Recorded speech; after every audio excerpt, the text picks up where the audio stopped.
Hey, what's going on everybody? It's ETAPRIME back here again. Today we're going to be taking a look at the all-new Anbernic RG40XX H. And what we've got here is a newer retro handheld console from the company with a 4-inch IPS display. This is actually using the same CPU that we've seen in a few of the other devices they've released this year, like the RG28XX, the RG35XX SP, and the RG35XX Plus. But with this unit, we do have a totally different form factor than the other handhelds they've released in the XX line, and we've got a larger screen coming in at 4 inches. Another thing that everybody might notice right off the bat is we do have a little bit of RGB around those analog sticks, and this is controllable from software. We will take a look at what we can really do with this, but overall, I do think it's a pretty good looking handheld. And of course, they are offering this in a few different colors. There's a gray version, a blue version, and obviously we've got the black here. Now again, this is coming to us from their XX line, like the RG35XX. We've also got the RG35XX SP and the RG28XX. The main thing that all of these have in common is the chipset they opted to use, which just happens to be the all-winner H700, and it's actually a really good chipset for lower-end emulators, but when you get up to even PSP, there are some games that just aren't going to be playable without some frame skip, so just keep that in mind. Really, across the board with their recent XX line, it's going to come down to the form factor you'd like to use. So real quick, I just wanted to give you a little comparison between the PlayStation Vita and the new RG40XX H.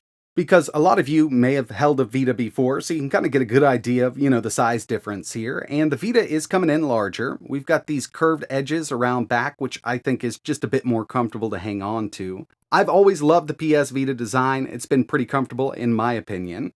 And as for the RG40XX H, you can see around back that we don't really have that curve like the Vita does. It's still a pretty decent little handheld, a little bit of a smaller screen coming in at 4 inches, but we do have dual analog sticks on this, and that's something that a lot of people have been asking for with their XX line of devices. The RGB actually looks pretty good here, and the analog sticks definitely feel solid, but one of my favorite things here is actually the D-pad and the buttons. They opted to use good old conductive pads behind these face buttons and the D-pad. The D-pad itself is definitely one of my favorites when it comes to these retro handhelds. Actually, it's the same one from the RG35XX Plus. So we take a look here, we've got the same exact D-pad.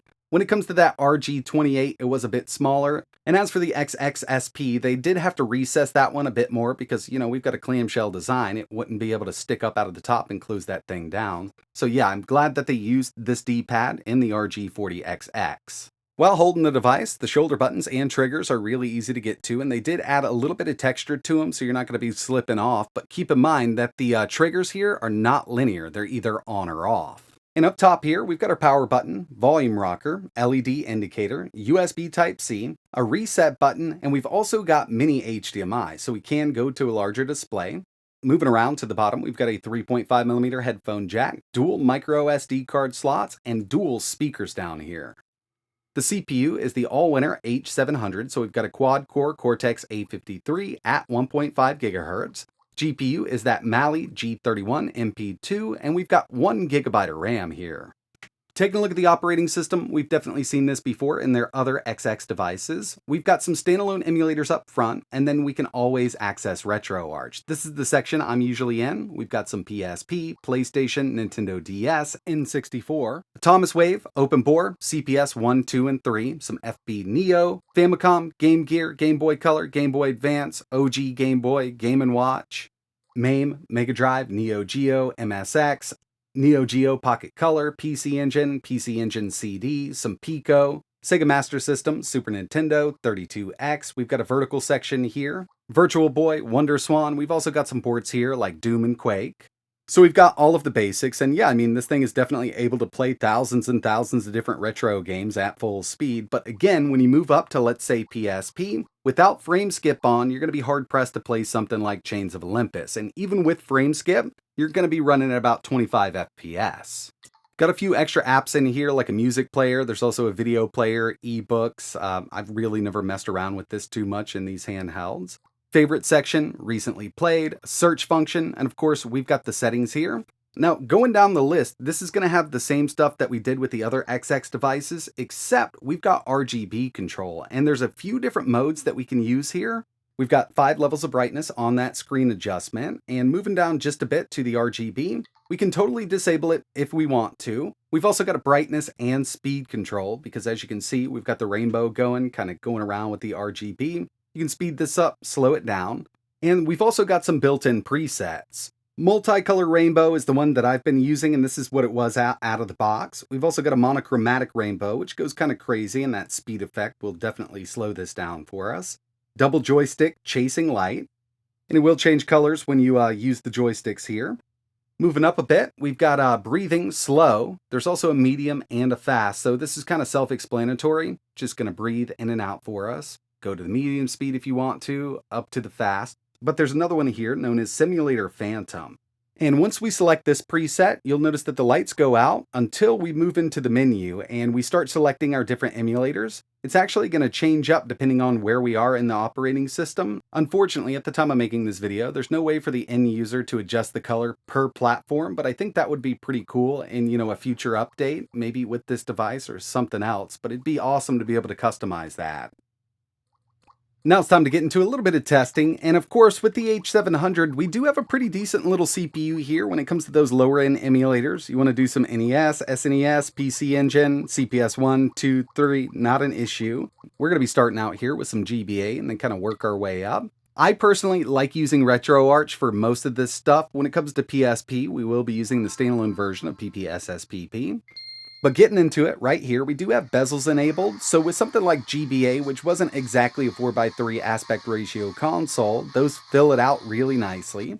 If you want to get into RetroArch, press that menu button, it's going to take us right in there. And it does look like we have a shader enabled out of the box, really does kind of make it look more like the real GBA screen. You can always disable it or experiment with different shaders to see what you like best. Some people like a cleaner image, some people want some scan lines. It's all here with RetroArch. But yeah, for GBA emulation, this H700 has more than enough power. I've tested a few games here, like some of my favorites, the Sonic Advance series, all the way up to 3, not an issue, running at 60.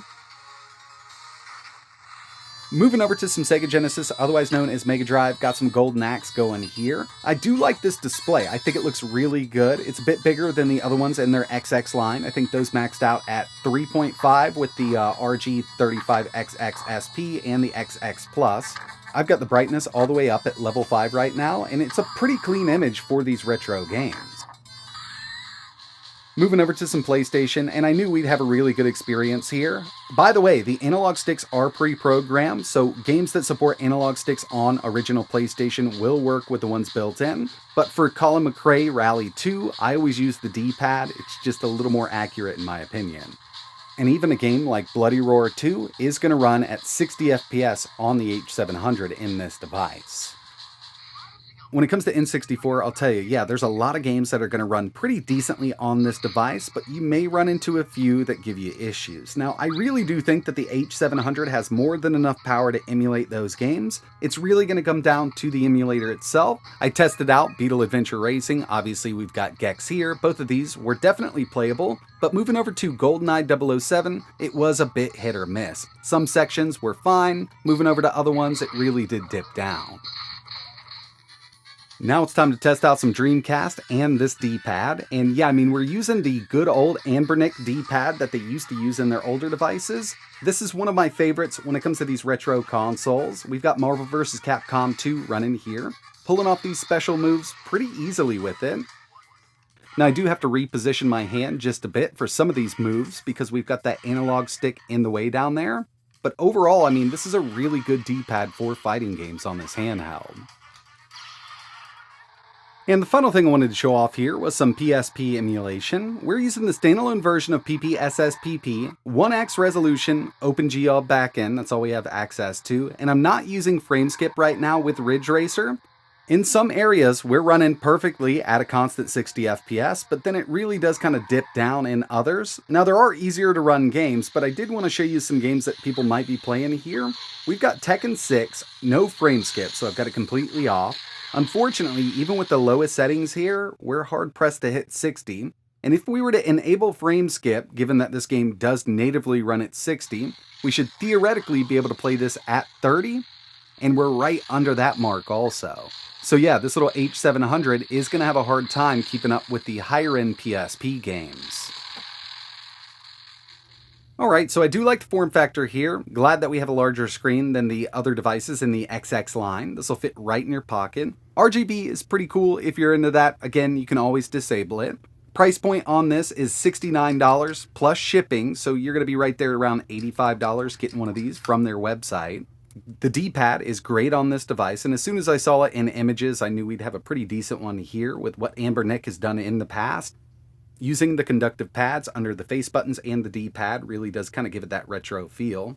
But we've got a lot of different choices here from Anbernic, given that it's using that same exact CPU. We're going to see the same performance across the board. So, if you want, let's say, a clamshell style, I would definitely recommend something like the RG35XX SP. If you're looking for something a lot smaller, that RG35XX is going to work out. But I think this is coming in at a pretty decent price point for what's on the market right now. And I think a lot of people are more familiar with this design. And battery life isn't bad either. I've been averaging 4.5, and that's with the RGB on and that screen brightness set at 5, just with a mix of different games from the higher end stuff to the lower end stuff. So that 3500 mAh battery is working out pretty good in this device. But that's going to wrap it up for this first look video. If you're interested in learning a little more about the RG40XX H, I'll leave some links down below. And if there's anything else you want to see running on this device, let me know in the comments. But that's it for this one.